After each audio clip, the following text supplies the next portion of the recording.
ఈరోజు మార్నింగ్ లేవగానే చికెన్‌కైతే ఎళ్ళిపోయాను. చికెన్ తీసుకొని ఇంటికైతే వచ్చేసాను. రాగానే టీ కూడా తాగేసాను. అదయిన తర్వాత ఆరెంజ్ జ్యూస్ దాంతో పాటు ప్లమ్ ఫ్రూట్ తిని అది కంప్లీట్ అయిన తర్వాత కొంచెం ఉప్మా ఉంటే ఉప్మా కూడా తిన్నాను. చాలా బావుంది. కొంతసేపు పోయాక మజ్జిగ తాగాను. దాని తర్వాత లంచ్‌కొచ్చేసరికి మాత్రం ఈరోజు ఫస్ట్ చికెన్ ఫ్రై ఇది. చాలా అంటే చాలా స్పైసీగా ఉంది. బావుంది. సో, ఫస్ట్ అయితే రైస్‌లో కలుపుకొని తినేసాను. దాంతో పాటు చికెన్ 65 కూడా ఉంది. చికెన్ 65 అయితే నోట్లో కరిగిపోతుంది. చాలా అంటే చాలా బావుంది. చాలా మటుకు నిమ్మకాయ పిండుకొని తిన్నాను. దాంతో పాటు వచ్చేసరికి పప్పు పులుసు ఇది.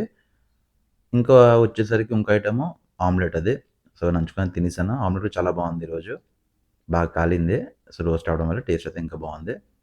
సో, కంప్లీట్ అయిపోయిన తర్వాత ఒక వెనిల్లా కప్ కేక్ తినేసాను. ఈవినింగ్ వచ్చేసరికి మాత్రం టీ కూడా తాగేసాను.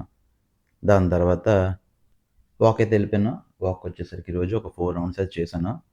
సో, ఫుల్‌గా చేసిన తర్వాత ఆన్ ద వే ఇంటికొస్తున్నప్పుడు మాత్రం ఒక కొబ్బరి తాగి డిన్నర్‌కొచ్చేసరికి ఇంకేం తినలేదు. కేక్ ఉంటే కేక్ తిని, కంబుచా తాగి ఈరోజు డే ఎండ్ చేశాను. బాయ్.